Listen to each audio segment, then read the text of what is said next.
الحمد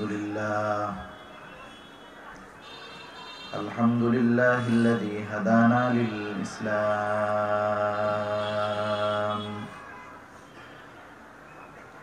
الذي نزل القرآن هدى للناس وبينات من الهدى والفرقان،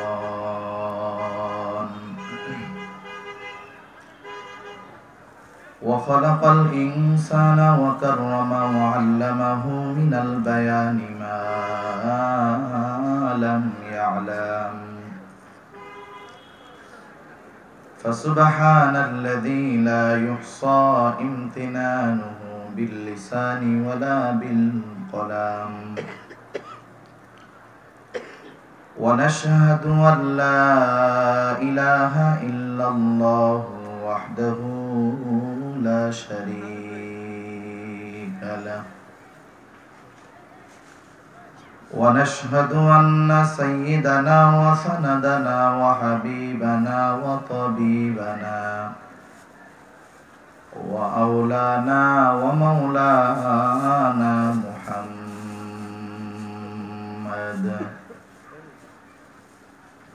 صلى الله تعالى عليه وعلى آله وأصحابه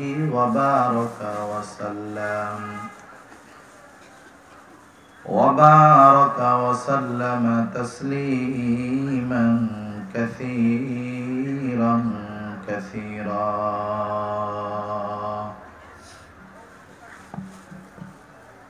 أما بعد فأعوذ بالله من الشيطان الرجيم.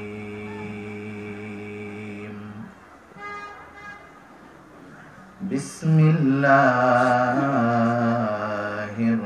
الرحمن الرحيم.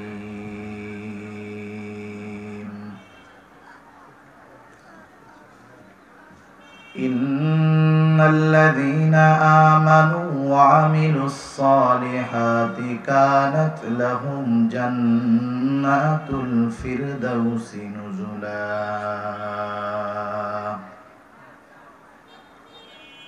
خالدين فيها لا يبغون عنها حولا.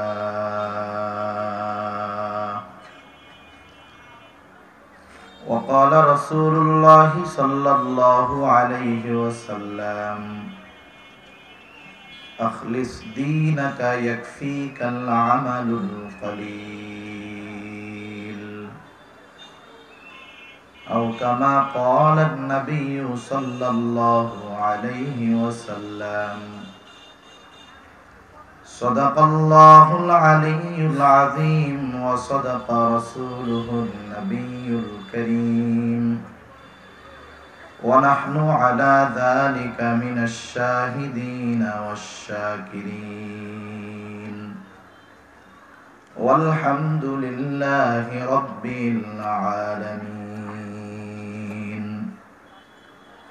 سبحانك لا علم لنا إلا ما علمتنا إنك أنت العليم الحكيم.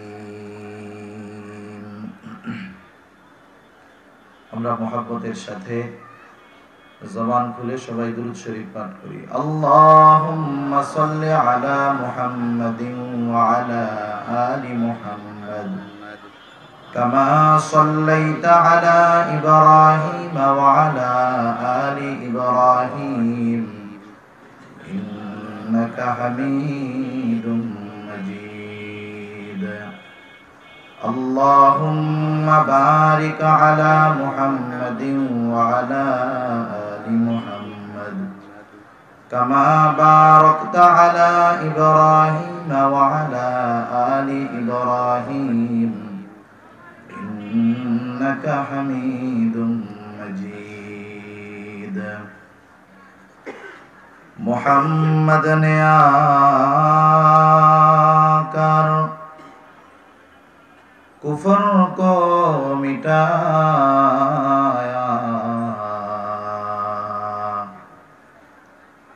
कुफर को मिटाकर सदाकत को बताया बलगल उला बिकमालिही कशफत दुजा बिजमालिही हसनत जमीउ खिसालिही सल्लु अलैहि व आलिही ला इलाहा इल्लल्लाह ला इलाहा ज़बान खुले আমরা জিকির করি লা ইলাহা ইল্লাল্লাহ এই আওয়াজ ঠিক করেন বক্সের আওয়াজ এরকম হয় আওয়াজ ঠিক করেন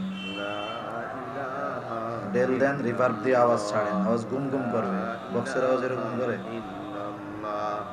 লা ইলাহা ইল্লাল্লাহ লা ইলাহা ইল্লাল্লাহ লা ইলাহা ইল্লাল্লাহ লা ইলাহা ইল্লাল্লাহ লা ইলাহা ইল্লাল্লাহ লা ইলাহা ইল্লাল্লাহ লা ইলাহা ইল্লাল্লাহ ডেল দেন আরো ডেল দেন ইকো দেন আলগা আওয়াজ রিভার্ব দিয়ে ছেড়ে দেন ভাষায় দেন আওয়াজ লা ইলাহা ইল্লাল্লাহ লা ইলাহা ইল্লাল্লাহ লা ইলাহা ইল্লাল্লাহ লা ইলাহা ইল্লাল্লাহ লা ইলাহা ইল্লাল্লাহ লা ইলাহা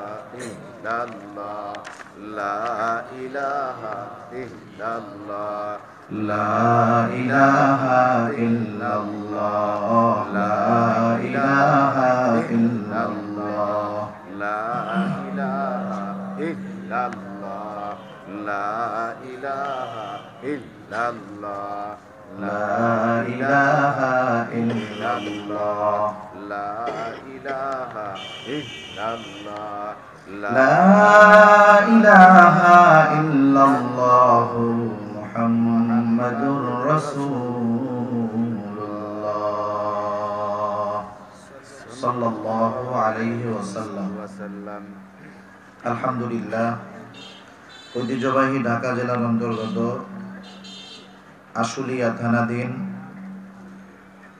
মদিনাতুল উলুম মাদ্রাসার উদ্যোগে আয়োজিত সপ্তম বার্ষিক তাফসীরুল কোরআন মাহফিলের সম্মানিত শ্রদ্ধেয় সভাপতি, আমন্ত্রিত প্রধান অতিথি, বিশেষ অতিথি সহ সম্মানিত শ্রদ্ধেয় উলামায়ে কেরাম, সামনে উপস্থিত মুরব্বিয়ানে কেরাম, সমবয়সী যুবক বন্ধু, স্নেহের ছোট ভাই এবং পর্দার অন্তরালে অবস্থানরত সম্মানিতা শ্রদ্ধেয়া মা ও বোন,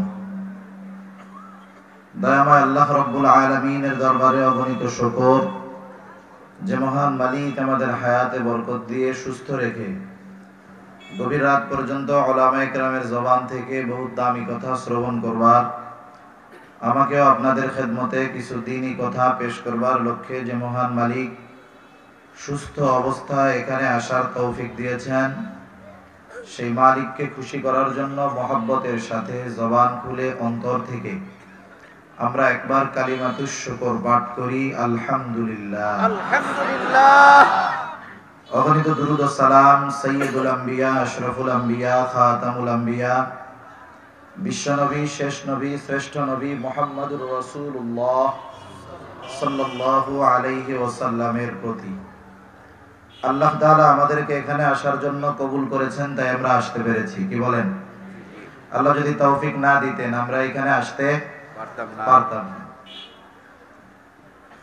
আজকে হলো আমাদের বিজয় দিবস। বিজয়ের আনন্দ যেমন আছে, এই বিজয় অর্জিত করতে গিয়ে ৩০ লক্ষ প্রাণও তেমন গেছে, ঠিক কিনা? এই দিনটা শুধু আনন্দের নয়, এই দিনটা আমরা আনন্দের দিন হিসাবে পেয়েছি ৩০ লক্ষ মানুষের ত্যাগের বিনিময়ে, ঠিক না? এখন বলেন তো, এই বিজয় দিবস এটা বাংলাদেশের না অন্য দেশের? বাংলাদেশের। একটা দেশ যখন স্বাধীন হয়, এই দেশটা শুধু যে আলাদা একটা নামে নতুন দেশ হয় তা না। স্বাধীনতার বিষয় ১৬ই ডিসেম্বর, আমরা হুজুররা তো বিপদে আছি, এখন যদি স্বাধীনতা দিবস আজকে, বিজয় দিবস আজকে যদি বিজয় দিবস সম্পর্কে কিছু না বলি, অনেকে বলবে হুজুর কি ওয়াজ করলো, একটু বিজয় দিবসের কথা বললো না। আবার যদি বলি তাইলে বলবে হুজুর হলো ওয়াজ করবে, ওনারে আবার এইসব কথা বলতে বলছে কে? দুই দিকেই বিপদ, তাই না? ওই ভাষায় বলে আর কি, প্রচলিত ভাষা আছে যে দিল্লির লাড্ডু খাইলেও পস্তায়, না খাইলেও পস্তায়। যেহেতু বললেও দোষ, না বললেও দোষ, বইলাই দোষ হোক। কি বলেন? বলি তাতে দোষ হয় হোক। এই যে 16ই ডিসেম্বর, তাহলে বিজয়ের সাথে কষ্ট আছে না নাই? আছে। একটা দেশ স্বাধীন হওয়া মানে আলাদা আর একটা দেশ বা নতুন একটা নাম হওয়া এটা না।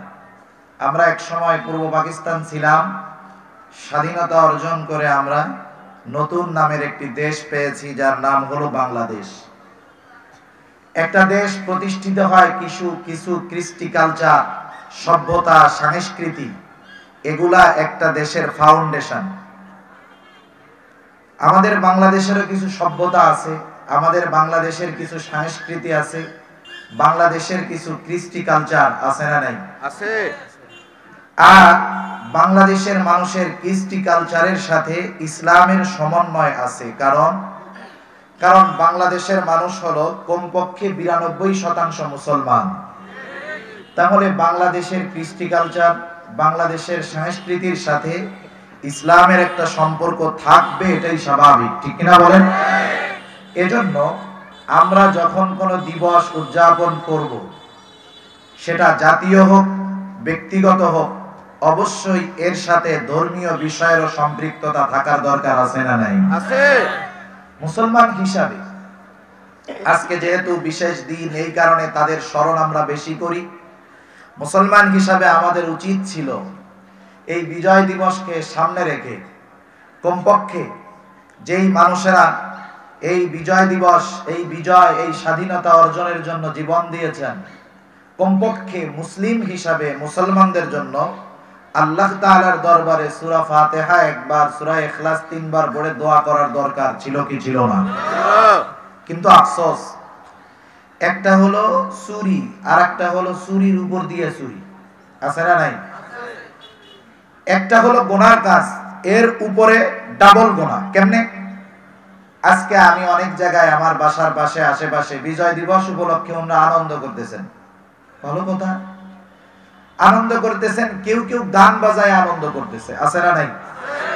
ইসলামী দৃষ্টিভঙ্গিতে নিঃসন্দেহে ঢোল, বাদ্য, তবলা এগুলা সহ এমন ভাষায় যদি গান গাওয়া হয়, যেটা বোধগম্য হোক আর না হোক, কথা ভালো হোক আর মন্দ হোক, বাদ্যযন্ত্র থাকার কারণে ওই গান, ওই সঙ্গীত ইসলামী শরীয়তের দৃষ্টিকোণ থেকে অবৈধ। কথা বুঝেন না? একটা জিনিস অবৈধ, হারাম, এটা আপনি আমি যদি হারাম মনে করে করি তাহলে ঈমান থাকবে, কিন্তু যদি পাওয়ার দেখাতে গিয়ে হারামকে বৈধ প্রমাণ করতে চাই, বেঈমান হতে হবে। তা যাই হোক, অনেকে বাংলা গান বাজায় বাজায় বিজয় দিবস উদযাপন করতেছে। আমার মতো মৌলবী ফজরের সময় একটু দোয়া করছি তাদের জন্য, এছাড়া করার কিছু নেই। তাহলে এই যারা শহীদ হলো, সারাদিন যদি জেমস রে আইনা, আইয়ুব বাচ্চুরে কবর থেকে উঠায় আইনা, এলআরবি সহ যত ব্যান্ড সঙ্গীতের দল আছে সবাইকে আইনা যদি কনসার্ট দেওয়া হয়, বলেন তো শহীদদের আমল নামায় একটা সওয়াবও যাবে? যাবে না।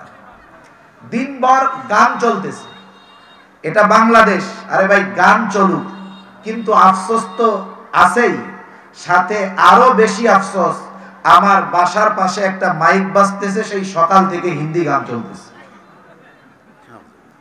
আওয়াজে বুঝতে পারি না যে এটা কি বাংলার বিজয় দিবস না ভারতের বিজয় দিবস।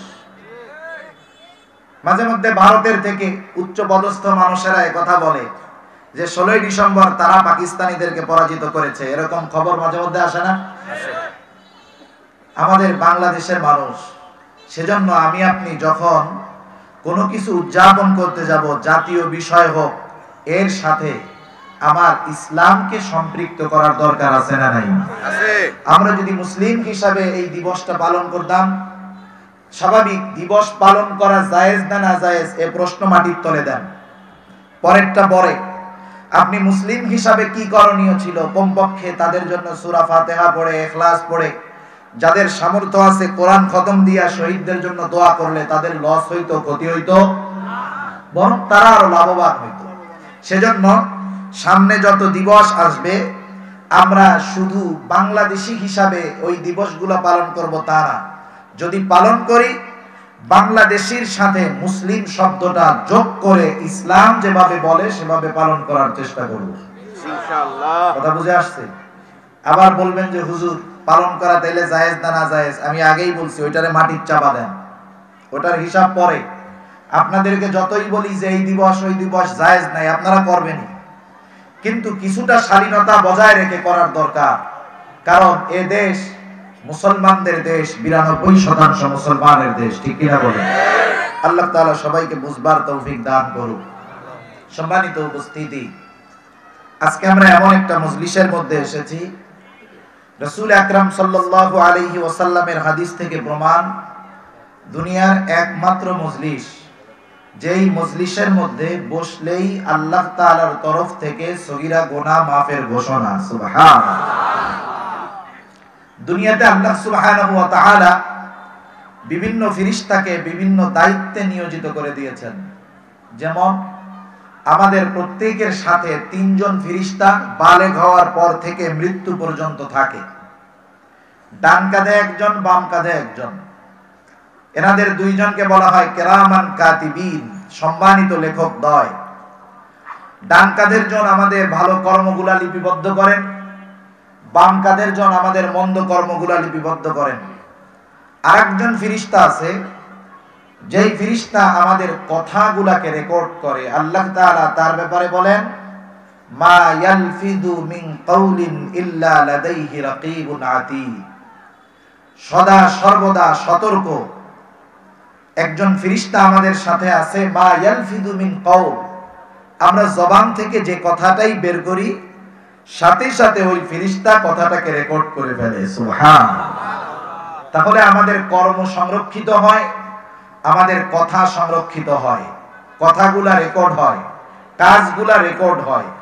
একটু চিন্তা করেন, এই অল্প কিছুদিন আগে বাংলাদেশের একজন প্রতিমন্ত্রী ছিলেন, ইনি গোটা দেশ না গোটা দুনিয়ায় মোটামুটি নড়ায় চড়ায় ফেলছিলেন। ছিলেন কি ছিলেন না? দেখেন, ক্ষমতা আল্লাহ তাআলাই দেন, ক্ষমতা আল্লাহ তাআলাই নেন। ক্ষমতা আল্লাহ তাআলার পক্ষ থেকে তখনই নেয়ামত হয় যখন ক্ষমতার ভালো ব্যবহার করা হয়। ক্ষমতা আল্লাহ তাআলার পক্ষ থেকে তখনই গজব আযাবের কারণ হয় যখন ক্ষমতার অপব্যবহার করা হয়। ক্ষমতায় যাওয়া এটা খারাপ কিছু না। যদি ক্ষমতায় যাওয়া খারাপ হতো তাহলে আল্লাহ সুবহানাহু ওয়া তাআলা হযরত সুলাইমান আলাইহিস সালাতু ওয়াস সালামকে সারা দুনিয়ার বাদশাহী প্রদান করতেন না। আল্লাহ তাআলা সুলাইমান আলাইহিস সালামকে সারা দুনিয়ার বাদশা বানায়া দিয়েছেন। বাদশা যুলকারনাইনের ব্যাপারে বলা হয় উনি সমগ্র দুনিয়ার বাদশা ছিলেন। মুফাসসিরিনে কেরাম বলেন 4 জন মানুষ সমগ্র দুনিয়ার বাদশাহী করেছে, এর মধ্যে 2 জন হলো মুমিন, একজন সুলাইমান আলাইহিস সালাম আর একজন হলো বাদশা যুলকারনাইন।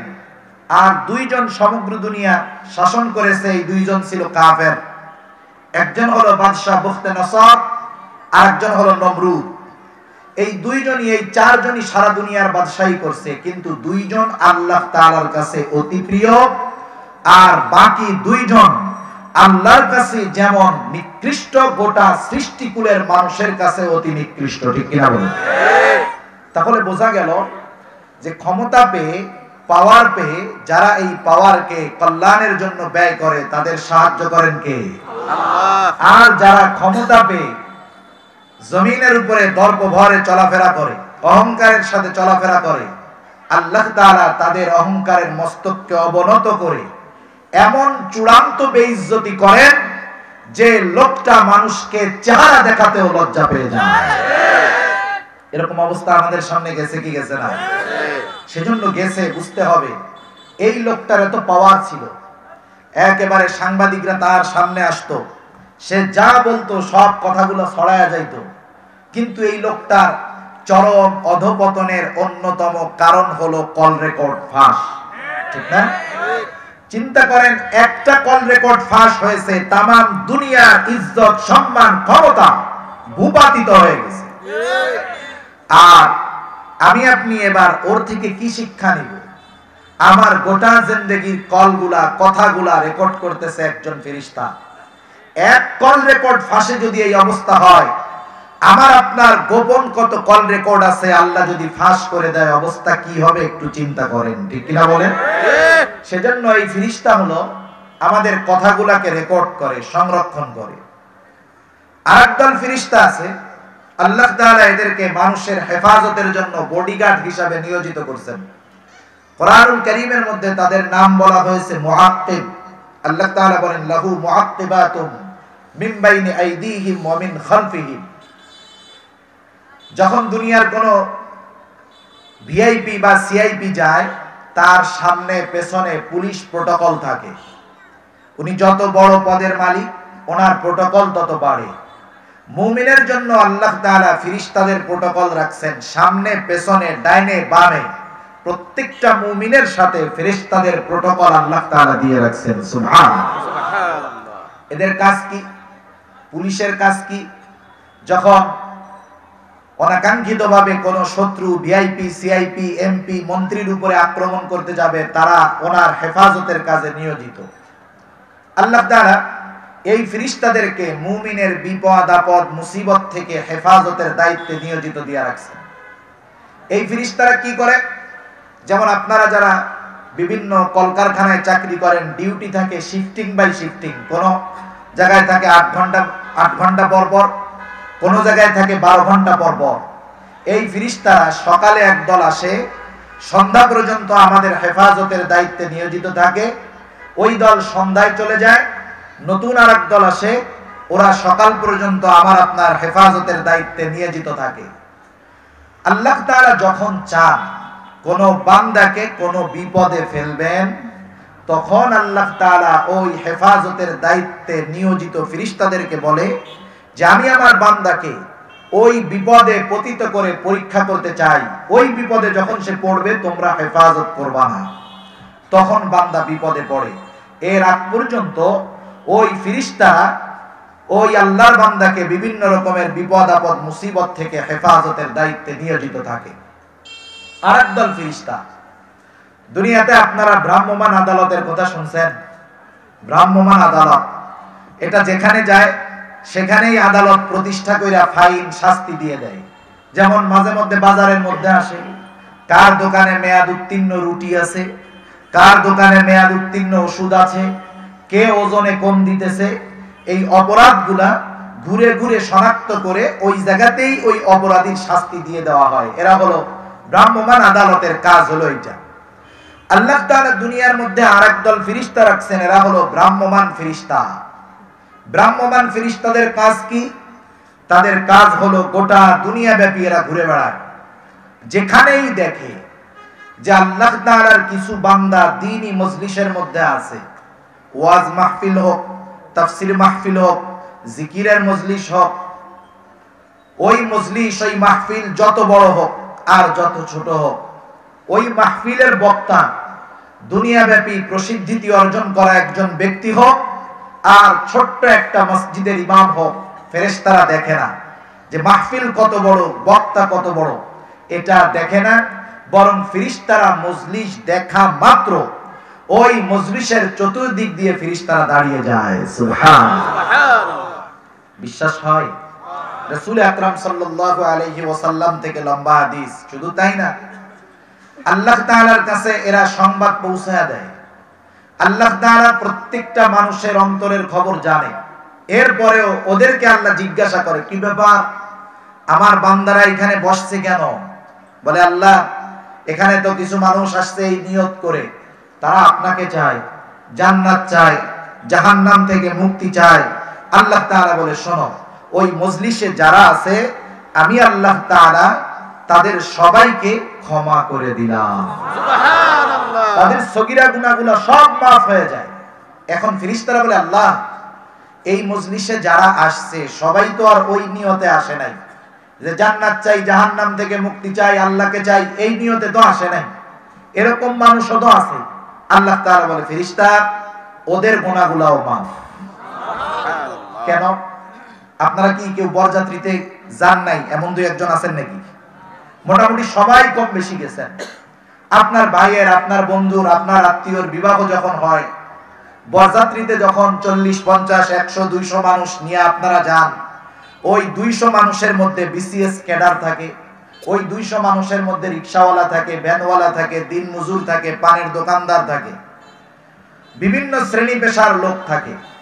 যখন কনে পক্ষের বাড়িতে গিয়ে আপনারা টেবিলে খাইতে বসেন, আপনাদেরকে যারা খানা পরিবেশন করে এরা কি এসে এ কথা বলে যে দেখেন যিনি বিসিএস ক্যাডার ওনার জন্য মুরগির রাম, আর যিনি ভ্যান চালান ওনার জন্য মুরগির ঠ্যাং, আর যিনি কোনো কাজই করেন না ওনার জন্য মুরগির গলার হাড্ডি, এরকম বাছাই বাছাই করে দেয় নাকি? যদি বাছাই করে দিতে যায় তাহলে ওই বাড়ি বিবাহ হবে না, ওই বাড়ি মোটামুটি মারামারি ময়দান হয়ে যাবে, ঠিক না? ওইখানে বরযাত্রীতে যেই শ্রেণীর লোক আসুক, যে পেশার লোক আসুক, যে যোগ্যতার লোক আসুক, সবাই কনের বাবার মেহমান, সবার স্পেশালিটি সমান, সবার জন্য আয়োজন সমান, সবার জন্য খাবার সমান। এই মজলিসটা হলো এমন এক দামি মজলিস, এই মজলিসে এসে বসার কারণে আল্লাহ তাআলার পক্ষ থেকে প্রত্যেকটা মানুষ সমানভাবে ক্ষমার ঘোষণা পেয়ে যায়। শুধু তাই না, আল্লাহর রাসূল কি বলে জানেন? আচ্ছা, আপনারা যদি কেউ শুনেন যে আপনার নাম ধরে প্রধানমন্ত্রী তার মন্ত্রিসভার স্পেশাল বৈঠকের মধ্যে আপনার নাম ধরে বলছে কুটুরিয়ায় বসবাস করে, দেওয়ান মার্কেটের পাশে বাসা, আব্দুর রহিম লোকটা অনেক ভালো মানুষ, এই কথাটা আপনার কানে আসলো যে প্রধানমন্ত্রী তার ক্যাবিনেটে মন্ত্রিসভার বৈঠকের মধ্যে আপনার নাম ধরে আপনার প্রশংসা করছে, আমার কি মনে হয়? আমারে যদি কয়, আমার মনে হয় খুশির ঠেলায় আমার ঠ্যাং উপরে মাথা নিচের দিকে হয়ে যাবে। কত বড় খুশি, মানুষের কাছে বলে বলে বেড়াবে, দেখো প্রধানমন্ত্রী মন্ত্রিসভার বৈঠকের মধ্যে আমার নাম সুনামের সাথে উচ্চারণ করেছে। খুশি হব না বেজার হব? খুশি হব। অথচ আল্লাহ কি বলে জানেন?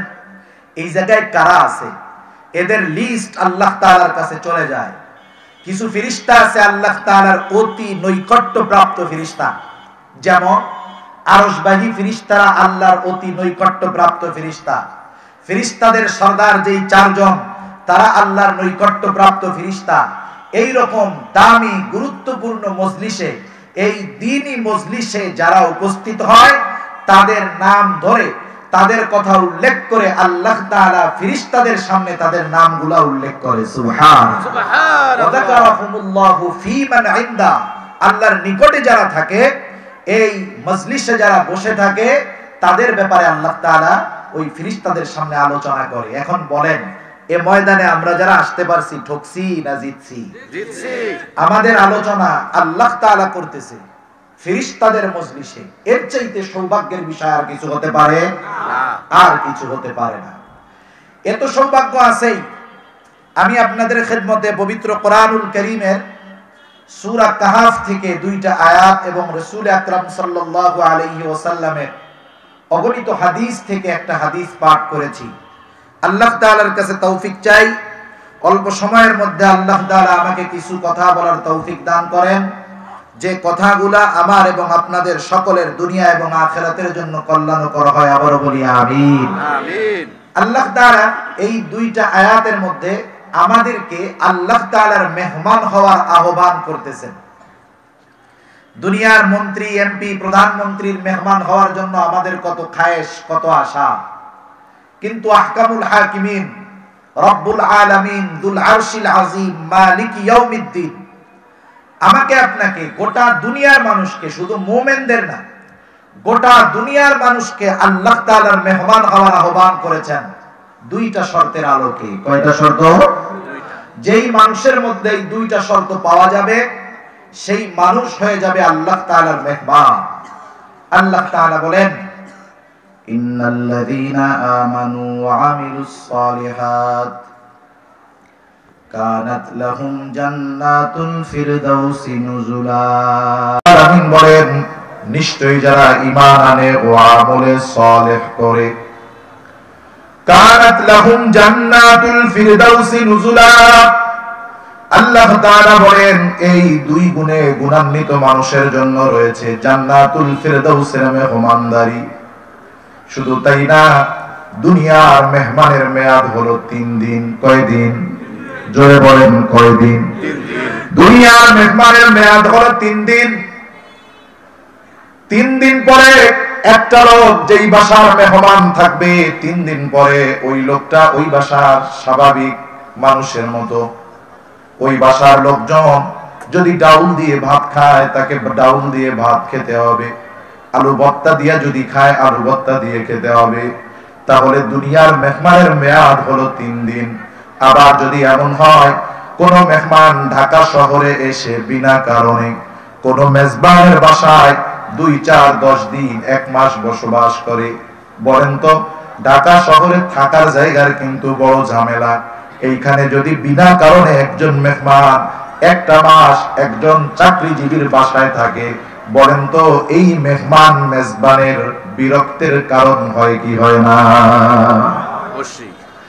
এজন্য দুইটার মধ্যেই ব্যালেন্স দরকার। মেহমানের মেজবানের দিকে খেয়াল রাখা দরকার, আবার মেজবানের ও মেহমানের তাজিমের প্রতি খেয়াল রাখার দরকার। কিন্তু দুনিয়ার মেহমান যদি এমনটা হয় অনেক দিন আইসা কারো বাসায় বিনা কারণে থাকে, এই মেহমান যদি স্বামীর কাছের আত্মীয় স্বজন হয়, স্ত্রী স্বামীরে খুঁজায়, বলে তোমার মেহমান 1 মাস হয়ে গেল, 1 মাস কিসের মেহমান? সে তো বাড়ি দখল দিয়া দিল, ঠিক না? আবার যদি স্ত্রীর বাড়ি হয়, স্বামী যদি একটু কঠোর হয়, তাহলে স্ত্রীকে বলে কি ব্যাপার, আমার বাড়ি কি তোমরা মাইপুতি সবাই দখল দিয়া দিবা নাকি? কারণ আয়ের স্বল্পতার কারণে, থাকার জায়গা কমের কারণে অনেক সময় স্বামী স্ত্রীর মধ্যে মনোমালিন্যতার কারণ হয়। এইবার এক বাসার মধ্যে এই পরিস্থিতি, ছোট্ট বাসা, মাস শেষে তার আয় বড় কম, মেহমান আসছে, 3 দিন পার হয়ে গেল, 7 দিন পার হয়ে গেল, মেহমান যায়ও না, কোন কারণে আসছে তাও বোঝা যায় না। এখন বলেন, আমার আপনার বাসা যত ছোট হোক, একজন আত্মীয় মেহমান যদি আমার আপনার বাসায় আসে, যত ছোট বাসা হোক, বলেন তো মেহমানকে বলা যায় নাকি আপনি চলে যান? এটি তো তামসা। স্বামী স্ত্রী দুইজনে রাতের বেলা চিন্তা করতেছে কি করা যায়, কোন কাজে আসছে কে জানে, সপ্তাহ পার হয়ে গেল, এখনো তো বাসার থেকে যায় না, আবার যাইতেও তো বলা যায় না, কি করা যায়? স্ত্রী একটা বুদ্ধি দিছে, শোনো একটা কাজ করি। কি কাজ করবা? বলে আমরা দুইজনে মিলে ঝগড়ার অভিনয় করব। যখন দুইজনে ঝগড়ার অভিনয় করব, দেখবা মেহমান বিরক্ত হয়ে চলে যাবে। সত্যই বিকাল বেলা অফিস থেকে আসার পরে স্বামী স্ত্রী দুইজনে দেখানোর ঝগড়া শুরু করছে, নিজেদের অসুবিধার কথাগুলো ঝগড়ার মধ্যে একে অপরকে বলতেছে, রাগারাগি করতেছে, ঝাড়াঝাড়ি করতেছে। মেহমান বুঝতে পারলেন এই পরিবারে নিশ্চয়ই কোনো সমস্যা হইতেছে, আর এখানে থাকা যাবে না। এই চিন্তা করে ঘর থেকে বাহির হয়ে গেল। এইবার দরজাটা আটকায়া স্বামী স্ত্রী দুইজনে বসে হাসাহাসি করতেছে। স্ত্রী স্বামীকে বলে, স্বামী স্ত্রীকে বলে, বলো তো অভিনয়টা কেমন হলো? বলে খুব সুন্দর। দেখানোর ঝগড়াটা কেমন হলো? বলে খুব সুন্দর। এইবার হঠাৎ করে আবার দরজার মধ্যে ঢোকা, দরজার মধ্যে ঢোকা, দরজা খুলছে, খুইলা দেখে আবার মেহমান হাজির। মেহমান বলে আমি সব কিছু দরজার সাথে কান লাগায় শুনছি, তোমরা যেমন দেখানোর ঝগড়া করছো, আসল ঝগড়া করো নাই। আমি ওই রকম দেখানোর বাহির হইছি, আসল বাহির হই নাই। এমন মেহমান হইলে বিপদ আছে না নাই? আল্লাহ তাআলার মেহমান যারা হবে, কেমন মেহমান? দুনিয়ার মেজবান বেজার হয়ে যায়, কিন্তু আল্লাহ তাআলা বলেন এমন মেহমান হবে খালিদিনা ফিহা লা ইয়াবগুনা আনহা হিওয়ালা। আল্লাহ তাআলা বলেন এই মেহমানদারি 3 দিনের নয়, আমি আল্লাহ হব অনন্তকালের মেজবান। আর এই 2 গুণে গুণান্বিত প্রত্যেকটা মানুষ হয়ে যাবে আমি আল্লাহর অনন্তকালের মেহমান। সুবহানাল্লাহ। আল্লাহর মেহমান হতে চাই না, কারা চাই? হাত উঁচা করি, নারায়ে তাকবীর। আরো জোরে, নারায়ে তাকবীর। মাশাআল্লাহ, এই তো ঠিক আছে। 2টা গুণ। একটা জিনিস আমাকে মনে রাখতে হবে, আমি যদি বাজার থেকে 100 টাকার একটা পণ্য কিনতে যাই, কমপক্ষে আমাকে পকেটে 100 টাকা নিয়েই যেতে হবে, ঠিক কিনা বলেন? তাহলে কেউ যদি জান্নাত পেতে চায়, আল্লাহ তাআলার পক্ষ থেকে যেই 2টা শর্ত দেওয়া হলো, কমপক্ষে এই 2টা শর্ত জান্নাতের সমমান দামি হতে হবে, না হয় জান্নাতের চাইতে দামি হতে হবে, নাইলে তো জান্নাত পাওয়া যাবে না। এই 2টা শর্ত কি? আল্লাহ তাআলা 1 নম্বরে বলেন ইন্নাল্লাযীনা আমানু, নিশ্চয়ই যারা ঈমান আনে, ঈমান। তাহলে জান্নাতের মেহমান হওয়ার 1 নম্বর শর্ত হলো ঈমান। আল্লাহ তাআলা 1 নম্বর শর্ত কেন ঈমান দিলেন? কারণ ঈমান হলো আল্লাহ তাআলার পক্ষ থেকে আমাকে আপনাকে দুনিয়াতে যত নেয়ামত প্রদান করা হয়েছে, আল্লাহ প্রদত্ত সকল নেয়ামতের মধ্যে সবচাইতে দামি নেয়ামতের নাম হলো ঈমান। দুনিয়াতে আল্লাহ তাআলা আমাদেরকে অজস্র অগণিত নেয়ামত দান করছে। আল্লাহ রাব্বুল আলামিন বলেন ওয়া ইন তাউদ্দু নি'মাতাল্লাহি লা তুহসুহা। আল্লাহ তাআলা বলেন তোমরা যদি আল্লাহর নেয়ামত সমূহ গণনা করো, হিসাব করতে পারবা না কত নেয়ামত আমি আল্লাহ তাআলা তোমাদেরকে দিয়েছি। আমাদের একটা প্রবাদ বাক্য আছে, স্বাভাবিক সমাজে কথাটা এমন প্রচলন, যেটা বেশি সেটার হয় দাম কম। একটা কথা, যেটা অ্যাভেলেবেল পাওয়া যায় সেটার দাম কম হয়। এই যে স্বর্ণ, প্রতি ভরির দাম প্রায় 70,000 টাকা। স্বর্ণ দামি হওয়ার অন্যতম প্রধান হলো স্বর্ণ একটা দুষ্প্রাপ্য খনিজ পদার্থ। স্বর্ণ সব জায়গায় পাওয়া যায় না। স্বর্ণ যদি লোহার মতো দোকানে রাস্তাঘাটে পাওয়া যেত, স্বর্ণের কেজি হইতো 50 টাকা। আবার লোহা যদি স্বর্ণের মতো একেবারে দুষ্প্রাপ্য হইতো, তাইলে লোহার বড়ি হইতো 70,000 টাকা।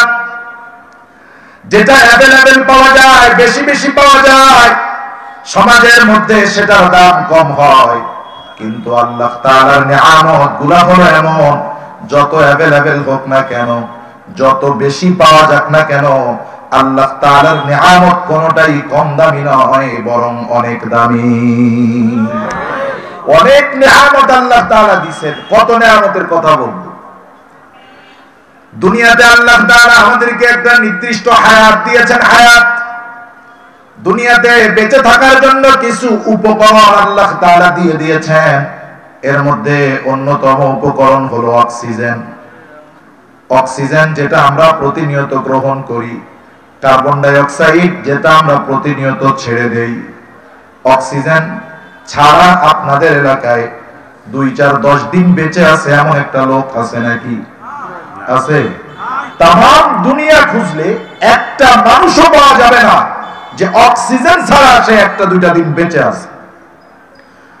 অক্সিজেন কত দামি একটা নেয়ামত।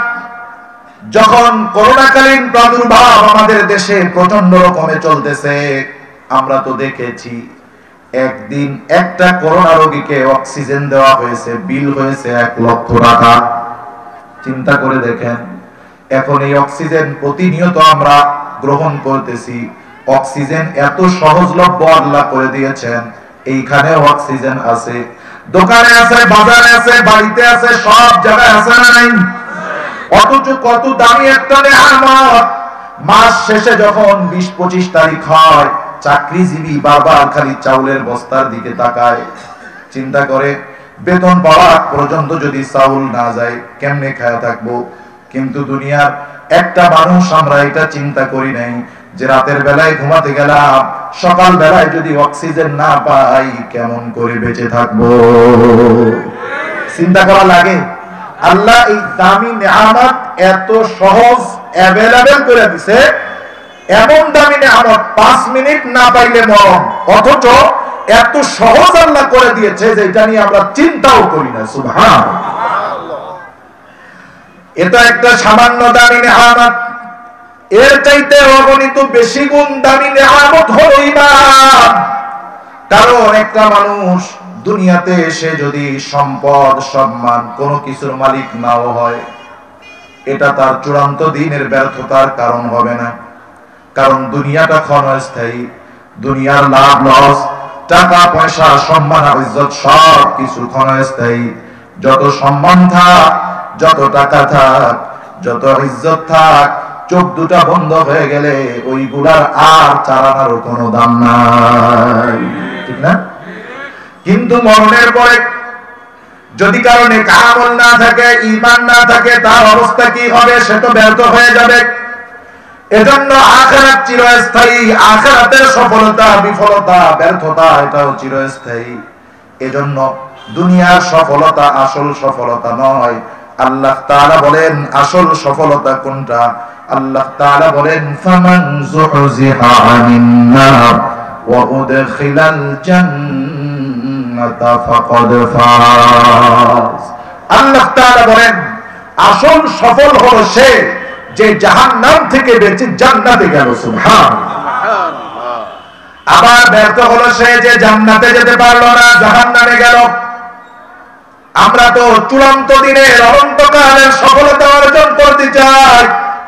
ওই অনন্তকালের সফলতা অর্জনের জন্য যেই জিনিসটা লাগবেই লাগবে, সেটার নাম হলো ঈমান। টাকা না থাকুক, সম্মান না থাকুক, জাহান্নামে যাওয়ার কারণ হবে না। কিন্তু ঈমান যদি না থাকে, আল্লাহর কসম, দুনিয়ায় যত টাকার মালিক হোক, অনন্তকাল জাহান্নামের আগুনে তাকে পুড়তে হবে। বুঝে থাকলে বলেন তাইলে সবচেয়ে দামি নেয়ামত কি? জোরে বলেন ঈমান। এখন আসেন, এই ঈমান এত দামি সম্পদ, কিন্তু এই দামি জিনিসটা মানুষ অল্প টাকায় বিক্রি করে দেয়। আমাদের দেশগুলোর মধ্যে অধিকাংশ ক্ষেত্রে হয়, দেখবেন নির্বাচন সামনে কেউ এক কাপ চা, একটা বিড়ি, একটা পানের বিনিময়ে ঈমান বিক্রয় করে। এমন লোকের সমাজে অভাব নাই। আবার দেখেন কতজন দুনিয়ার সামান্য সম্পদের লোভে ঈমান বিক্রয় করে দেয়। দামি সম্পদের মালিক মানুষ, দামি সম্পদের মূল্য মানুষ বুঝতে না পারার কারণ হলো দুইটি। কয়টি? জোরে বলেন। একটা দামি সম্পদ, একে না চেনার, না জানার, মূল্যায়ন না করার কারণ হলো দুইটা। এক নাম্বার কারণ, মানুষ দামি জিনিসকে চিনে না, দামি জিনিসের মূল্যায়ন করে না। এর এক নাম্বার কারণ হলো ওই দামি জিনিস সে যদি বিনা পরিশ্রমে পেয়ে যায়, বিনা কষ্টে যদি তার অর্জিত হয়, তাইলে ওই দামি জিনিসের মূল্যায়ন তার কাছে থাকে না। যেমন এখানে তো আশেপাশে ইন্ডাস্ট্রিয়াল এরিয়া, এ জায়গার মানুষরা পরিশ্রমী মানুষ। আবার আমাদের কিছু ভাই যারা প্রবাসে থাকে, প্রবাসে ইউরোপ আমেরিকা হোক আর মিডল ইস্টে হোক, প্রবাসে যারা থাকে, অনেক সময় আমরা তো মনে করি আমেরিকা মনে হয় থাকে, না জানি কি হালুয়া খায়, কোট প্যান্ট টাই স্যুট লাগায় আসে। উনি বাবা আমেরিকার থেকে আসছে। উনি আমেরিকা কি করে খোঁজ নিয়ে দেখা যাবে উনি আমেরিকায় একটা হোটেলের মধ্যে বাসন কোসন পরিষ্কার করে। উনি মেস ওয়েটার, উনি মালিক, উনি সুইপার। আমি কর্মকে ছোট করার জন্য বলতেছি না, তারা প্রবাসে এইরকম পরিশ্রম করে দেশে টাকা পাঠায়। মিডল ইস্টে যারা থাকে, মধ্যপ্রাচ্যে যারা থাকে, অধিকাংশ কনস্ট্রাকশনের কাজ করে, রাজমিস্ত্রির কাজ করে, কত কষ্ট। 50 ডিগ্রি গরমের মধ্যে উঁচু উঁচু বিল্ডিং এর মধ্যে জীবনের ঝুঁকি নিয়ে কাজ করে। দৈনিক 16 ঘন্টা 18 ঘন্টা ডিউটি করে। সারাদিন পরিশ্রমের বিশ্রামের জন্য 4টা ঘন্টা সময় পায় না। ওই লোকটা বিদেশ থেকে মাস শেষে দেশে টাকা পাঠায়, আমাদের অর্থনীতি চাঙ্গা হয়, তার পরিবার এই খরচ দিয়ে জীবন যাপন করে। লোকটা তো বিদেশে গেল, তার সন্তান একটা আছে, এটা পড়ে ক্লাস 9-10-এ। বাবা বিদেশে হাড় খাটুনি রক্ত পানি করে সম্পদ উপার্জন করে বাড়িতে পাঠায়, আর এই ছেলেটা বন্ধুদের সাথে ঘুরে বেড়ায়, আড্ডা মারে। একদিন হঠাৎ করে মার কাছে এসে বলে, মা, আমার বন্ধু সবার মোটরসাইকেল আছে, আমাকেও একটা মোটরসাইকেল কিনে দাও। মা এবার বলে, দেখ তোর বাপ এত টাকা পাইবে কই, ছেলে মাত্র একটা। এইবার এই ছেলে বলে মা মোটর সাইকেল কিনে দিবা, নাইলে কিন্তু গলায় ধরে নিব। আছে না নাই? অভাব নাই, অভাব নাই। এইবার ছেলের কথায় বাধ্য হয়ে মা মোটর সাইকেল কিনে দিল ছেলেটাকে। মোটর সাইকেল একটা সময় এটা ছিল প্রয়োজনীয় একটা জিনিস, মানুষ দূরে যাওয়ার জন্য পার্সোনাল বাহন হিসাবে এটাকে ব্যবহার করত।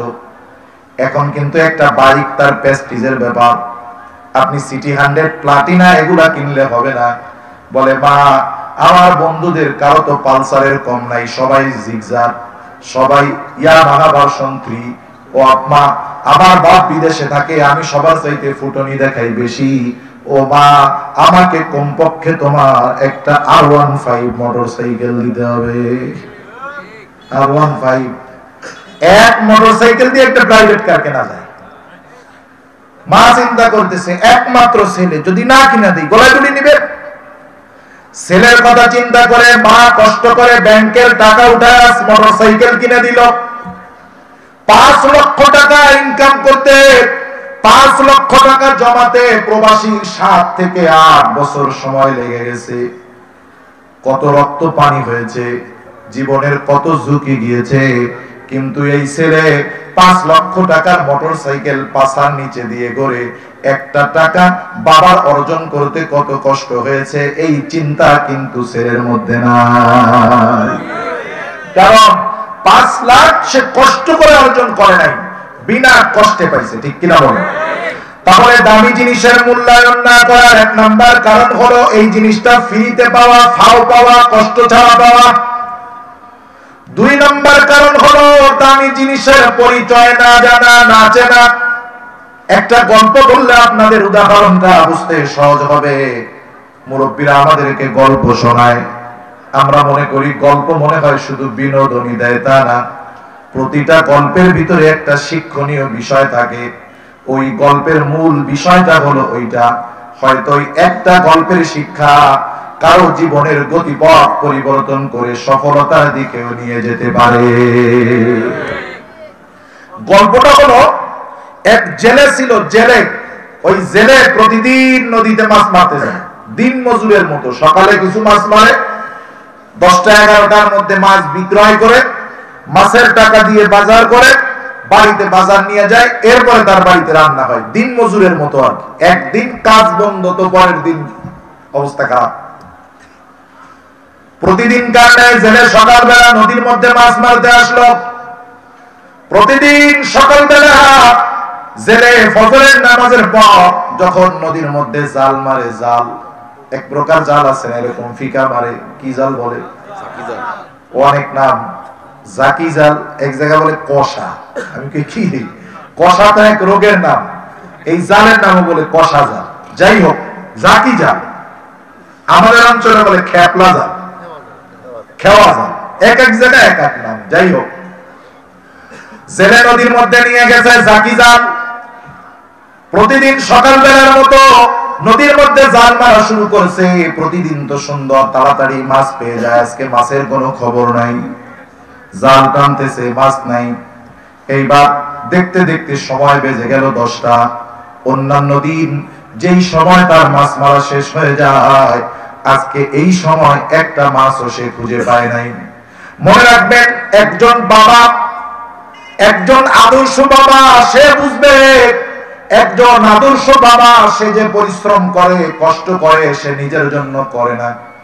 তার পরিশ্রমের পেছনে তার সন্তান, স্ত্রী, মা বাবার সুখ স্বাচ্ছন্দ্য জড়ায় থাকে। এই জন্য দেখবেন আপনারা তো অনেকে পরিশ্রমী মানুষ, ঈদের সময়টা যখন আসে আমরা চিন্তা করি যে আমি যা কিনি আর যা পরি, আমার ছেলেটা মেয়েটা জানি পোশাকের কারণে কষ্ট না পায়। নিজে ছেঁড়া জামা গায়ে দিয়ে হলেও আদরের সন্তানদেরকে ভালো পোশাক পরিধান করানোর চেষ্টা করে বাবা। বাবা চিন্তা করতেছে, চোখের মধ্যে ভেসে উঠতেছে, আমি যদি আজকে মাছ না পাই, আমার সন্তান আগামী দিন অভুক্ত থাকবে, খানা যাবে না পেটে, মা বাবা স্ত্রী অভুক্ত থাকবে, খানা পাবে না। চিন্তা করতেছে আর নদীর মধ্যে জাল মারতেছে। জাল মারতে মারতে ইতিমধ্যে দ্বিপ্রহর, দুপুর হয়ে গেছে। এখন পর্যন্ত মাছের কোনো খবর নাই। যোহরের ওয়াক্ত হয়ে গেল। এইবার জেলে বলে, মনে মনে বলে, আল্লাহ আমি তো আপনার গোলাম, নামাজের সময় হয়ে গেছে, এখন আর নদীর মধ্যে জাল মারবো না, আমি ক্লান্ত, সর্বশেষ জাল মারবো, আপনি দিলেও খুশি না দিলেও খুশি।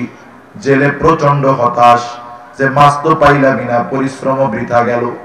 এইবার যখন শেষবার নদীর মধ্যে জাল মারলো, যে যে পেশা নিয়োজিত সে সেই পেশার ব্যাপারে অভিজ্ঞতা রাখে।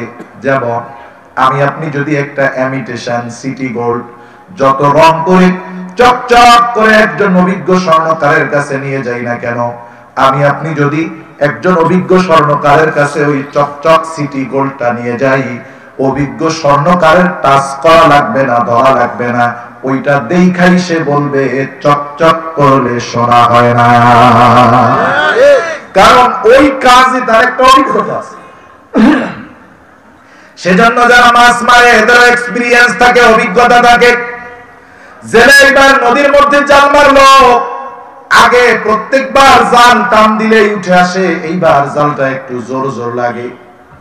যতটুকু জোর বোঝা যায় 10 থেকে 12 কেজি ওজনের একটা বোয়াল হবে।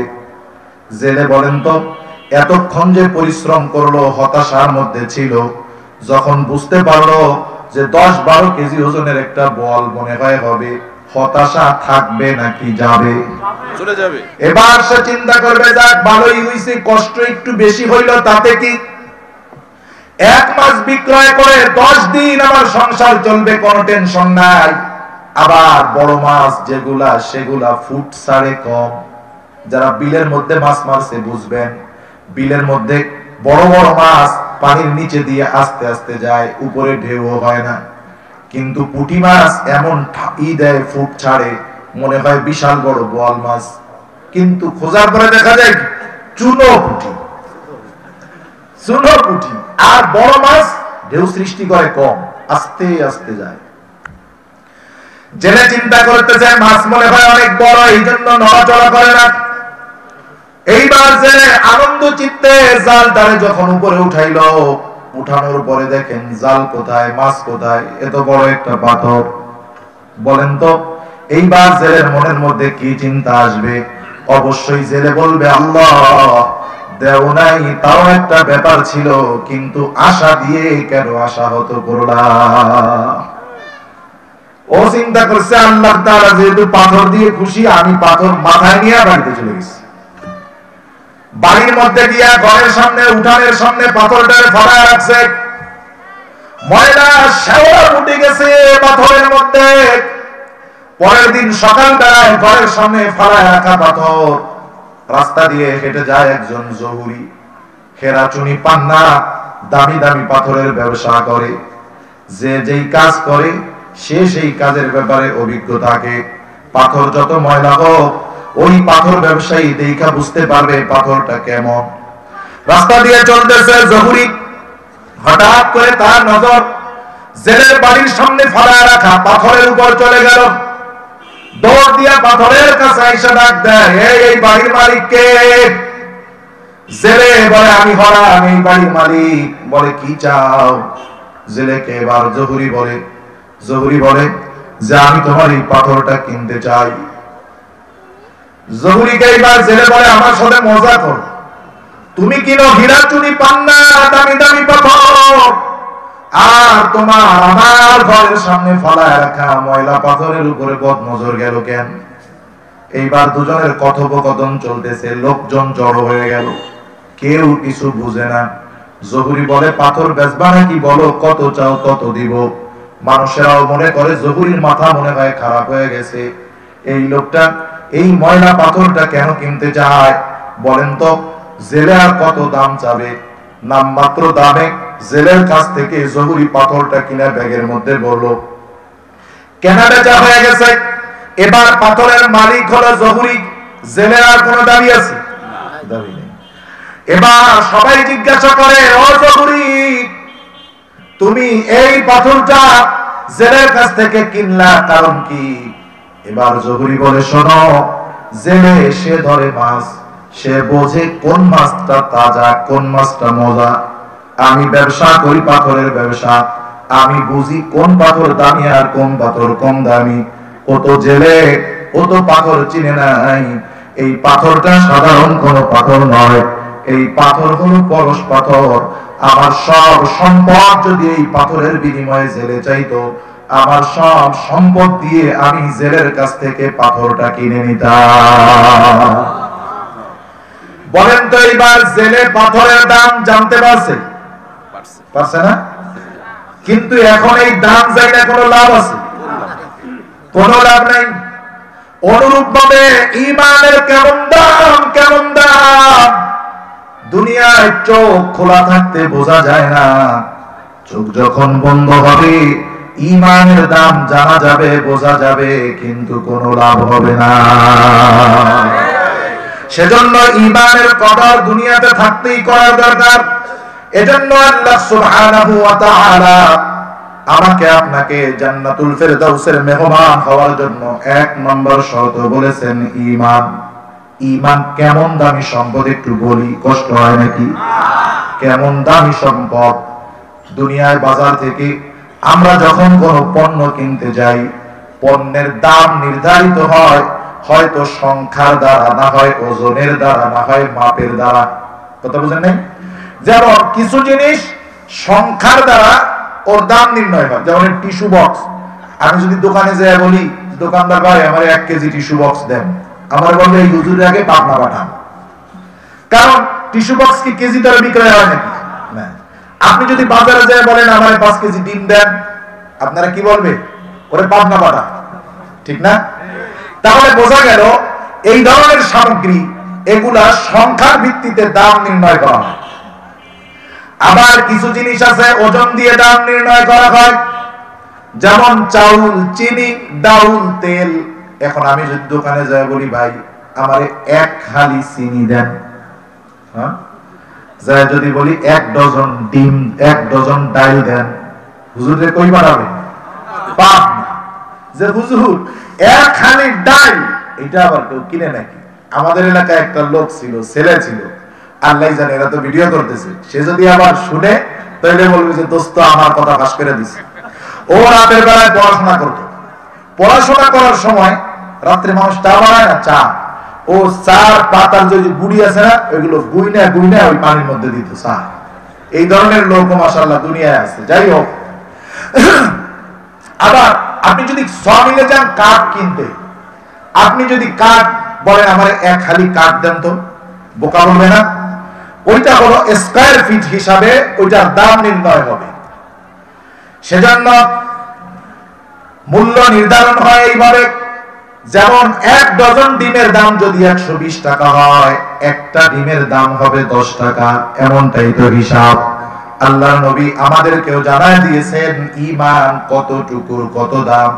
সহিহ মুসলিমের একটা হাদিসের আলোকে আল্লাহর নবী বলেন, কারো অন্তরের মধ্যে যদি জবের দ্বারা পরিমাণ কল্যাণ থাকে, অর্থাৎ ঈমান থাকে, এই লোকটা যদি এই জবের দ্বারা পরিমাণ ঈমান সহ দুনিয়া থেকে মৃত্যুবরণ করতে পারে, এই লোকটা যদি পাপের কারণে জাহান্নামী হয়, আল্লাহ তাআলার কাছে এই জবের দ্বারা পরিমাণ ঈমানের এত দাম, আল্লাহ তাআলা ওই জবের দ্বারা পরিমাণ ঈমানের বদৌলতে একটা সময় তাকে জাহান্নাম থেকে জান্নাতের মালিক বানায়া দিবে। সুবহানাল্লাহ। নবীজি আমাদের পরে বলেন, কারো অন্তরের মধ্যে যদি গমের দ্বারা পরিমাণ কল্যাণ থাকে, অর্থাৎ ঈমান থাকে, এই লোকটা যদি পাপের কারণে জাহান্নামী হয়, আল্লাহ তাআলার কাছে ওই গমের দ্বারা পরিমাণ ঈমানের এত দাম, আল্লাহ তাআলা ওই গমের দ্বারা পরিমাণ ঈমানের বদৌলতে একটা সময় তাকে জাহান্নাম থেকে জান্নাতের মালিক বানায়া দিবে। সুবহানাল্লাহ। নবী আবার আরো আজীব কথা বলেন। এরপরে নবীজি বলেন, কারো অন্তরের মধ্যে যদি যাররা পরিমাণ কল্যাণ থাকে, যাররা কাকে বলা হয়? আগের আমলের মুরব্বী উলামায়ে কেরাম যাররা উদাহরণ দিতে গিয়ে বলতেন, একটা বালুকে যদি 70 ভাগ করা হয়, একটা বালু কত ছোট, একটা বালুকে যদি 70 ভাগ করা হয়, ওই বালু 70 ভাগের একটা ভাগকে একটা যারা বলা হয়। এক বালু যদি 70 ভাগ হয়, ওটা ধরাও যাবে না, দেখাও যাবে না। আধুনিক পরিভাষায় অণুকে বলা অণু বলা হয়, যারাকে অণু বলা হয়। অণু অণু এত ক্ষুদ্র, এত ছোট, দেখা যায় না, ধরা যায় না।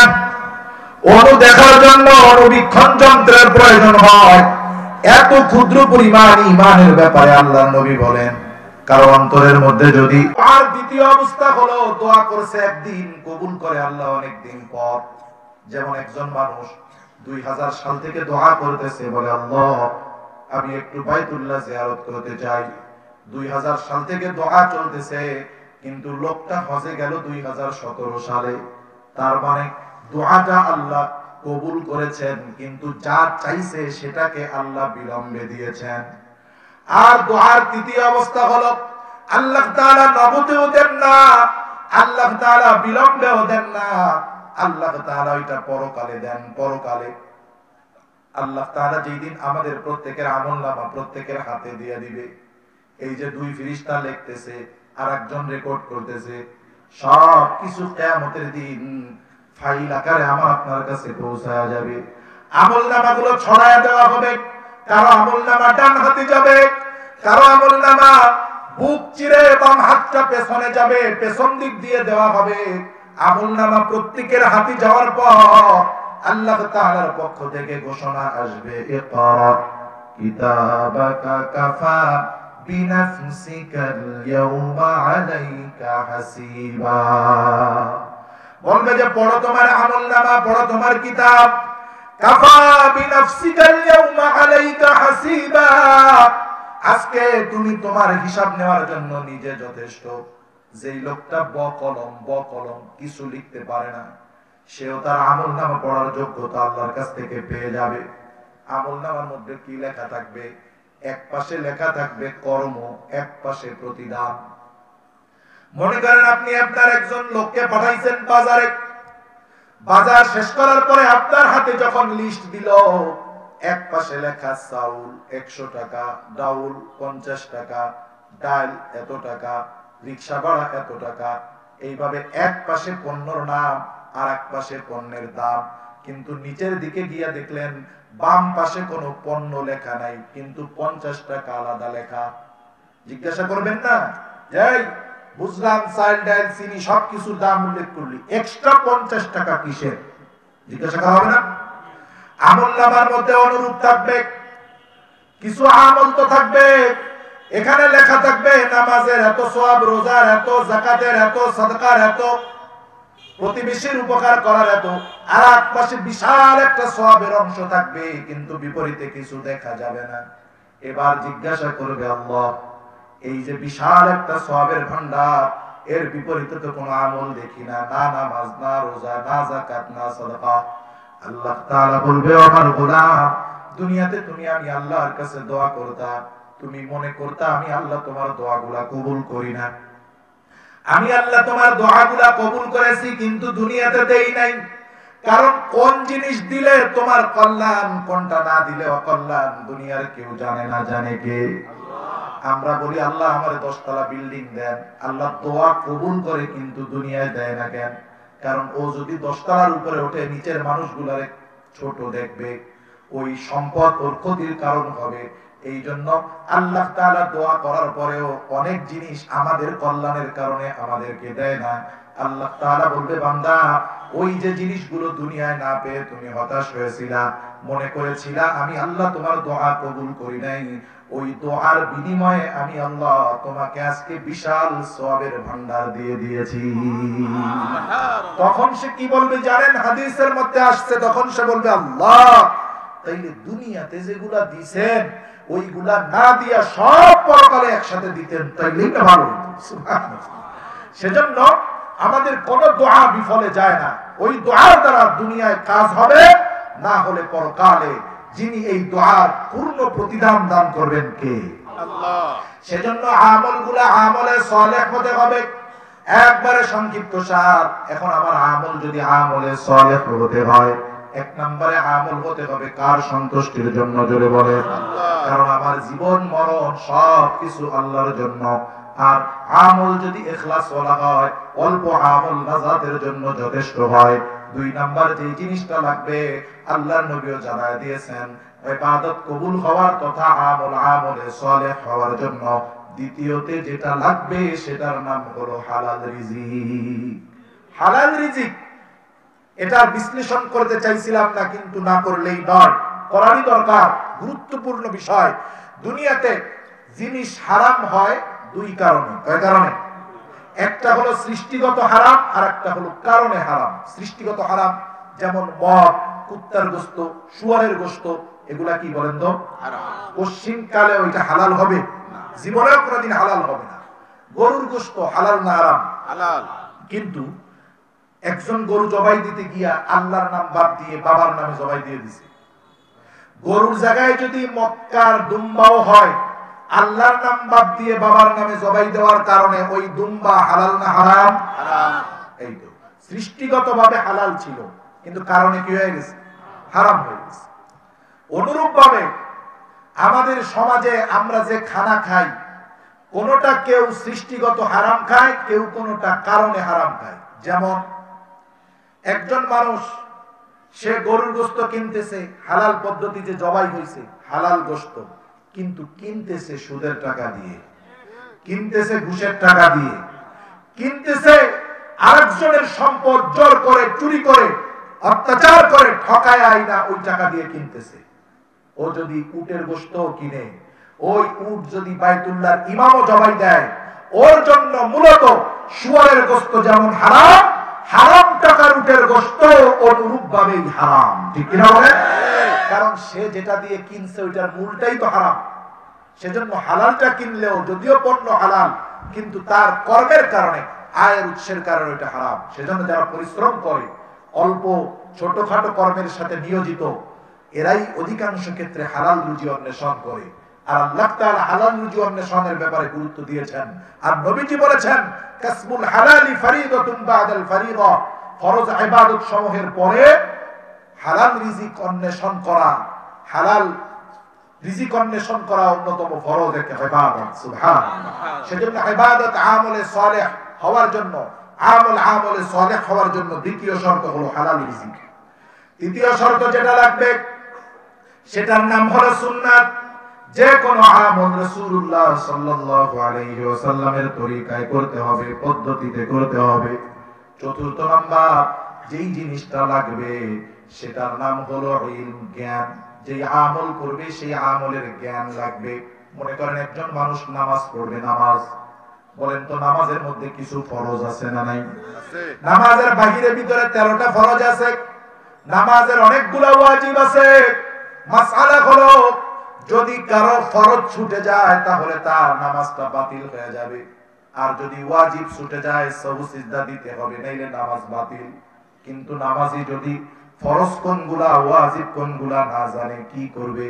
দেখা যাবে বছরের পর বছর ফরজ বাদ দিয়া নামাজ পড়তেছে, কিন্তু এই নামাজ আল্লাহর কাছে কবুল হয় না। সেজন্য ইলম শিক্ষা করার দরকার আছে না নাই? কত সুন্দর ব্যবস্থাপনা করছে মুরব্বীরা, মহিলারা, এনারাও শিখতে পারবে। ইলম শিক্ষা করা ফরজ। নবীজি বলেন, তালাবুল ইলমি ফরিদাতুন আলা কুল্লি মুসলিম। দ্বীন ইলম শিক্ষা করা প্রত্যেক মুসলমান নরনারীর উপরে ফরজ। কতটুকু শিখবে? মুহাদ্দিসিনে কেরাম ব্যাখ্যা করে বলেন, কেউ বলেন একজন নিজে শরীয়তের উপরে চলতে যতটুকু জ্ঞান দরকার এতটুকু শিখবে। অধিকাংশ মুহাদ্দিস মুফাসসির বলেন, আল্লাহ তাআলা কোরআনুল কারীমের মধ্যে বলেছেন, হে ঈমানদারেরা, নিজে এবং অধীনস্থদের, নিজে জাহান্নাম থেকে বাঁচো, অধীনস্থদেরকে জাহান্নাম থেকে বাঁচাও। আল্লাহ বলেন, ওয়া'মুর আহলাকা বিস-সালাহ, শুধু তুমি নিজে নামাজ পড়লে হবে না, তোমার অধীনস্থদেরকে নামাজের আদেশ করো। তার মানে বোঝা গেল নিজে দ্বীনের উপরে শুধু চললে হবে না, স্ত্রী সন্তান অধীনস্থদেরকে চালানোর দরকার আছে না নাই? আছে। এখন আমি যদি আমার স্ত্রী সন্তানদেরকে দ্বীনের উপরে চালাতে চাই, ইলমের দরকার আছে না নাই? আছে। এখন এতটুকু ইলম আমরা যদি না শিখে থাকি, তাহলে তো আমরা একটা ফরজ আমল ত্যাগ করার গুনাহ সর্বদা হইতেই আছে। এখন কোথা থেকে ইলম শিখবো? তিনটা জায়গা থেকে সচরাচর আমরা ইলম শিখি। কয়টা জায়গা থেকে? এক নম্বর হলো এই মাদ্রাসা। নুরানি মাদ্রাসার ছাত্র যারা, এরা যখন 3, 4, 5 পর্যন্ত পড়ে, একবারে গোটা জিন্দেগিতে শরীয়তের আলোকে চলতে যা দরকার A to Z সব সে পারে, বরং তার চাইতে আরো বেশি পারে। সুবহানাল্লাহ। দ্বিতীয়ত আরেকটা জায়গা আগে ছিল, এখন নাই, এখন কম। হক্কানি পীর মুরিদির বিষয়টা, এটা আগে ছিল কিন্তু এখন অনেক কম। আপনি হক্কানি পীর মাশায়েখ যারা, তাদের কাছে গিয়ে প্র্যাকটিক্যাল দিন শিখতে পারবেন না। কেন পারবেন না? মনে করেন আপনি চরমনাই হুজুরের কাছে মুরিদ হইলেন, আহলে হক পীর যারা আছে ওনারাও এর অন্তর্ভুক্ত, ওনাদের কাছে আপনি মুরিদ হইলেন, আপনি যাইয়া জিন্দেগিতেও চরমনাই হুজুরের কাছে যাই বলতে পারবেন না, হুজুর আমার একটু ওযু শিখিয়ে দেন। বলার সুযোগ আছে? ওইটা শেখার জায়গা, কিন্তু এখন সুযোগ কমে গেছে। তৃতীয় নাম্বার সবচেয়ে সুযোগ বেশি কোথায়? সুযোগ হলো দাওয়াত ও তাবলীগে। কোথায়? দাওয়াত ও তাবলীগের মধ্যে সবচেয়ে বেশি সুযোগ। কিন্তু আফসোস লাগে, এইরকম একটা হক জামাত, মোবারক জামাত, যারা নিজের খেয়ে নিজের পরে মানুষকে আল্লাহর একত্ববাদের দিকে ডাকে, কল্যাণের দিকে ডাকে, তাদেরকে তাগুতের সৌদি সরকার অবৈধ ঘোষণা করতেছে। মনে রাখতে হবে, শরীয়তের কোন বিষয় সৌদি রাজ পরিবার জায়েজ না জায়েজ বললে কচুও আসে যায় না, ঠিক কিনা বলেন? শরীয়তে কোনটা জায়েজ কোনটা না জায়েজ ১৫০০ বছর আগে আল্লাহর নবী স্পষ্ট করে দিয়ে গেছেন। সেজন্য মনে রাখতে হবে কেন তারা করতেছে। কারণ তাদের উদ্দেশ্য হলো ২০৩০ সাল নাগাদ তারা আরবকে ইউরোপে পরিণত করতে চায়, নগ্নতার দেশে পরিণত করতে চায়, অশ্লীলতার দেশে পরিণত করতে চায়। আমরা বলি শোনো, যখন কারো ধ্বংসের সময় হয় আল্লাহ কিন্তু তার অবাধ্যতা বাড়িয়ে দেয়। যেমন আমাদের সাবেক প্রতিমন্ত্রী সাহেব, ওনার অবাধ্যতা দিন দিন বাড়ছে। এর কারণ ওনার পাওয়ার নয়, বরং ওনার চূড়ান্ত ধ্বংসের জন্য আল্লাহ ওনারে ছাড় দিয়েছে, ছাড় দিয়েছে। মনে রাখতে হবে, আল্লাহ তাআলা ছাড় দেয় কিন্তু ছেড়ে দেন না। আর আল্লাহ যখন ধরে, আল্লাহ বলেন ইন্না বাতশা রাব্বিকা লাশাদীদ, আপনার রবের ধরা বড় শক্ত ধরা, ঠিক কিনা বলেন? সেজন্য ওদের উদ্ধততা, অবাধ্যতা কেন বাড়তেছে? চূড়ান্ত ধ্বংসের জন্য, ঠিক কিনা বলেন? সেজন্য ওদের ফতোয়া, ওদের মাসালা ধরার কোনো সুযোগ নাই। এখন আপনি দাওয়াত ও তাবলীগের মেহনতে যাবেন, আমাদের দেশে তো তাবলীগের দুই গ্রুপ। কয় গ্রুপ? দুই গ্রুপ। আমি কোন গ্রুপের লোক না, আমি স্বতন্ত্র লোক। এখন আবার যদি জিজ্ঞাসা করেন হুজুর থেকে কাদের সাথে যাব, আমি বলবো আপনি তাবলীগে যাবেন আলেমদের সাথে। কেন? আমি আমার জীবনের একটা এক্সপেরিয়েন্স 5 মিনিটের মধ্যে শোনায় শেষ করে দিই। আমি এক জায়গায় তাবলীগে গেছি, এক মুরব্বী 30 বছরের উপরে তখন তাবলীগ করে। মুরব্বী বাথরুমে যাইতেছে, বাথরুমে যাওয়ার সময় 3টা ঢিলা নিছে সে। এক বদনা পানি নিয়ে গেছে, গ্রামের বাথরুম, টেপটুপ নাই তো। আমি জিজ্ঞাসা করলাম, মুরব্বী বাথরুমে যাচ্ছেন কৌতূহল বশত যে ঢিলা কয়টা নিলেন? বলে বাবা 3টা। আমি বললাম চাচা কেন 3টা ঢিলা নিলেন? ঢিলা তো লাগবে 4টা। চাচা বলে কি বলো বাবা, আমি তো শুরু থেকেই পায়খানায় গেলে 3টা ঢিলা ব্যবহার করি। বলেন তো পায়খানায় এক কাজ নাকি 2 কাজ? মাদ্রাসার ছাত্ররা যখন প্রস্রাব আসে 1 নাম্বার দেখায়, ওস্তাদ বোঝে যে ওইটা প্রস্রাবে যাবে। আবার যখন বাথরুমে চাপ দেয় তখন দেখায় 2 আঙ্গুল। তার মানে হুজুর কাজ কিন্তু একটা না, ডাবল। কারণ কি? কারণ দুনিয়ার মধ্যে এমন কোন ব্যক্তি মনে হয় পাওয়া যাবে না যেই লোকটা পায়খানা করলো কিন্তু প্রস্রাব করে নাই। এরকম 2-1 আছে নাকি যে হুজুর আমি অনেকবার পায়খানা করছি একটু প্রস্রাব পাই নাই? আছে? এইরকম আল্লাহর বান্দা পাওয়া যাবে না। তার মানে এখানে কাজ কয়টা? 2টা। আমি চাচারে জিজ্ঞাসা করলাম, চাচা বাথরুমে যায় তো এক কাম করেন না, কাজ করেন 2টা। আপনি কিভাবে ঢিলা ব্যবহার করেন? প্রস্রাব করে কি ঢিলা লাগে? বলে হ্যাঁ লাগে। প্রস্রাব ঝরে রে বাপ, অনেক সময় ঢিলা ধরে রাখি, এরপরে পরিষ্কার করি প্রস্রাব করে। আমি বললাম পায়খানায় গিয়ে কয় কাজ করেন? বলে 2 কাজ। আমি বললাম আপনি ঢিলা ব্যবহার বা টিস্যু ব্যবহার করেন কোথায়? বলে পায়খানার রাস্তায় 3টা করি, এরপরে পানি দিয়ে পরিষ্কার করে চলে আসি। আমি বললাম চাচা আপনি যখন শুধু প্রস্রাব করেন তখন আপনার প্রস্রাবের নালী দিয়ে প্রস্রাব ঝরে, যার কারণে টিস্যু বা টয়লেট পেপার আপনাকে ব্যবহার করতে হয়, ঢিলা ব্যবহার করতে হয়। কিন্তু বাথরুমে গিয়ে যখন আপনি পায়খানার সাথে সাথে প্রস্রাব করেন, সেই প্রস্রাব কি আপনার নালীর মধ্যে থাকে না? এইবার চাচার মাথার মধ্যে ঢুকে গেছে, বাবা ঠিক তো বলছো। আমি বললাম চাচা ওই যে প্রস্রাব করার পরে যেমন প্রস্রাব ঝরে, পায়খানা করার পরেও আপনার প্রস্রাবটা তেমনই ঝরে। হতে পারে মাত্রা যখন বেশি হয়ে যায়, কাপড়ে লেগে গেছে, কাপড় যখন প্রস্রাব লেগে নাপাক হয়ে যায়, কোন নামাজ আল্লাহর দরবারে কবুল হয় না। হতাশ হয়ে গেছে বেচারা। বলো কি বাজান, সব শেষ। কারণ নামাজের মধ্যে যেই ফরজগুলা বাহিরের, শরীর পাক, কাপড় পাক, শরীর পাকের পরে কাপড় পাক লাগবে, কাপড় পাক থাকা এটা নামাজের অন্যতম একটি ফরজ বিষয়। আর পুত পবিত্র অবস্থায় সর্বদা থাকার দরকার। আমাদের অনেক ভাই আছে নামাজের মধ্যে নামাজ পড়ে, অনেক সময় নামাজের কথা যখন বলা হয় বলে হুজুর প্যান্ট না পাক। তোমার কি লজ্জা করে না যে তুমি প্যান্ট না পাক একজন মুমিন সন্তান তুমি হয়ে কথা কেমনে বলো? যাই হোক, চাচারে বললাম, চাচা অবস্থা দেয়, আপনি যদি জানতেন যে এই পোশাক পবিত্র রাখা এটা একটা ফরজ, আর আপনার প্রস্রাবের নালী দিয়ে প্রস্রাব ঝরে, আপনি কেন এটা করেন নাই? চাচা হতাশ হয়ে গেল। আমি তারে আশা দিলাম যে আল্লাহর কাছে মাফ চান, আল্লাহ মাফ করে দিবে। এখন কিভাবে আমি করব? এবার আমি তাকে প্র্যাকটিক্যাল ভাবে শিখিয়ে দিলাম, চাচা আপনি প্রথম যে 3টা ঢিলা পায়খানার রাস্তায় ব্যবহার করার জন্য নিয়েছেন পুরুষের জন্য, আপনি এবার 3টা ঢিলা ব্যবহার করবেন, সাথে সাথে পানি খরচ করবেন না। সাধারণত বাথরুমের মধ্যে সোজা হয়ে দাঁড়ানো যায়, এতটুকু জায়গা স্বাভাবিক থাকে। আপনি এইবার প্রস্রাবের নালীতে বা প্রস্রাবের রাস্তায় আরেকটা ঢিলা দইরা একটু নড়াচড়া উঠবোস করবেন। এতে কি হবে? আপনার প্রস্রাবের নালীর প্রস্রাব গুলো বের হয়ে যাবে। আপনি যখন নিশ্চিত হবেন যে আর নালীর মধ্যে প্রস্রাব নাই, এইবার আপনি পানি দিয়ে ধুয়ে পবিত্র হয়ে যাবেন। এইবার মুরব্বী বলল, চাচারে বাবারে এতকাল তাবলীগ করেছি, কেউ কিন্তু আজ পর্যন্ত এই কথাটা আমাকে বলে নাই। তো আমি গেছি, আমার একটা এক্সপেরিয়েন্স বললাম। সেজন্য সামনে ইজতেমা আসতেছে, আপনারা তাবলীগের সময় দিবেন, কাদের সাথে যাবেন? আমি আমার মত হলো আলেমদের সাথে যাব, ঠিক কিনা বলেন? কারণ আলেমরা কিয়ামতের দিন সুপারিশ করবে। যে কথা থেকে গেলাম যে ইবাদত কবুল হওয়ার জন্য তথা আমলে সালেহ হওয়ার জন্য কয়টা জিনিস লাগে? 1 নম্বর ইখলাস, 2 নম্বর হালাল রিজিক, 3 নম্বর সুন্নাত, 4 নম্বর যে ইবাদত করবে সেই ইবাদতের মাসলা মাসাইল জানতে হবে। আর ইবাদত যদি আমলে সালেহ হয়, ইবাদত যদি কবুল হয়, ওই ইবাদত পরকালেও কাজে লাগে না, দুনিয়াতেও কাজে লাগে। এই কথাই আল্লাহ তাআলা বলেন, ইন্নাল্লাযীনা আমানু ওয়া আমিলুস সালিহাত। সারা দুনিয়ার মানুষদেরকে উদ্দেশ্য করে আল্লাহ বলতেছেন। এখানে আল্লাহ তাআলা এমন বলেন নাই ইয়া আইয়ুহাল্লাযীনা আমানু, এমন বলেন নাই। আল্লাহ তাআলা আমভাবে সব মানুষকে দাওয়াত দিয়ে বলেন, নিশ্চয়ই যারা ঈমান আনে ও আমলে সালেহ করে, কানাত লাহুম জান্নাতুল ফিরদাউসি নুজুলা। এই 2 গুণে গুণান্বিত মানুষের জন্য রয়েছে জান্নাতুল ফিরদাউসের মেহমানদারি। এমন মেহমান 3 দিনে শেষ হবে না, মেহমানও বিরক্ত হবে না, মেজবানও বিরক্ত হবে না। আল্লাহ তাআলা বলেন ওই 2 গুণে গুণান্বিত মানুষ হয়ে যাবে অনন্তকালের মেহমান, আর আমি আল্লাহ হয়ে যাব অনন্তকালের মেজবান।